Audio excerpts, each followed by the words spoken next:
Semuanya, berjumpa lagi bersama saya di channel Botani Garden. Pada sebagian ini saya akan membahas tentang pupuk kimia atau pupuk anorganik. Nah, pupuk kimia ini berasal dari bahan-bahan tambang teman-teman ya, atau bahan kimia. Nah, jadi pupuk kimia ini seperti misalkan NPK, terus urea, dan lain sebagainya. Ketika kita gunakan kepada tanaman kita, maka hasilnya akan terlihat sangat begitu cepat teman-temannya. Misalkan saja kita menggunakan pupuk NPK kepada tanaman cabai misalkan, maka tanaman tersebut akan pertumbuhannya jauh lebih optimal. Seperti misalkan daunnya lebih lebar-lebar, lebih hijau, dan juga lebih mengkilap teman-teman ya. Perakannya juga lebih bagus, dan juga buahnya nanti itu lebih besar dan juga lebih mengkilap. Nah, di balik semua keistimewaan yang ditawarkan oleh pupuk kimia ini, terdapat juga kekurangan di balik pupuk kimia ini atau dampak negatif teman-teman ya.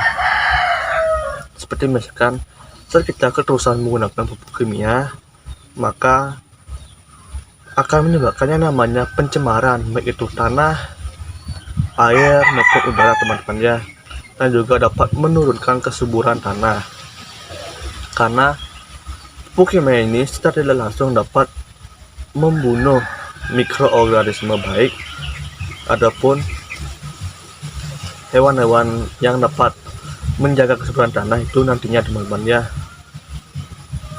Nah, jadi untuk mengatasi dampak negatif dari pupuk kimia ini biasanya akan digunakan pupuk organik,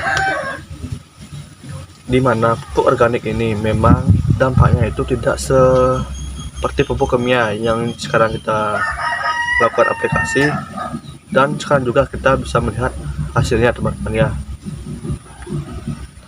Walaupun demikian, pupuk organik ini jauh lebih baik untuk jangka panjang daripada pupuk kimia, dimana saat kita menggunakan pupuk organik maka kesuburan tanah akan perlahan-lahan membaik, dimana keragaman mikroorganisme yang baik itu dapat menjaga kesuburan tanah, dan nantinya jika tanah sudah subur pastinya akan terkandung banyak sekali nutrisi untuk tanaman itu tumbuh nantinya teman-teman ya.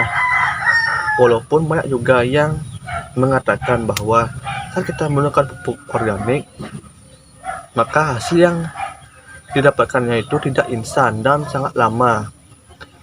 Maka dari itu lebih baik kita menggunakan perannya semi organik misalkan teman-teman ya. Seperti misalkan saat kita menggunakan pupuk dasar itu lebih baik kita menggunakan kompos ataupun pupuk kandang untuk menambah keragaman hayati mikroorganisme pada tanah tersebut nantinya teman-teman ya. Dan untuk pupuk susulannya misalkan seperti NPK itu juga bisa kita berikan,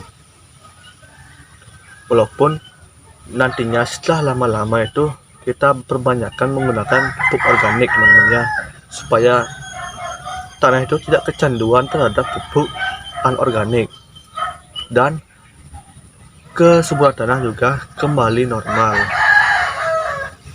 Oke, jadi sekian dulu pembahasan dari saya tentang penggunaan pupuk kimia dan dampaknya juga, dan juga tentang penggunaan dari pupuk organik.